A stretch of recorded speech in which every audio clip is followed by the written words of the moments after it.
Krisdayanti nyaris setiap hari menemui sang cucu, Amena. Krisdayanti tampaknya tak bisa jauh dari Amena. Berbahagia usai kelahiran Amena Hana Nur atas sang cucu pertama, Krisdayanti hampir setiap hari terlihat menyambangi kediaman Aurel Hermansyah dan Atta Halilintar. Sontak kehadiran sang ibu ini pun membuat Aurel Hermansyah bereaksi melihat kedekatan KD dengan Amena. Memang kebahagiaan tak mampu ditutupi oleh Krisdayanti lantaran dirinya kini sudah resmi menjadi seorang nenek.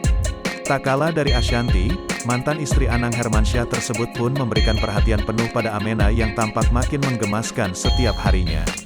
Aurel pun akhirnya bereaksi melihat KD yang datang hampir setiap hari untuk bermain dengan Amena. Ada yang samperin Amena ke rumah lagi, ini Gemminya nyamperin lagi, ucap Aurel. Terlalu rindu dengan Amena, jawab Krisdayanti yang tak hentinya mendekap sang cucu.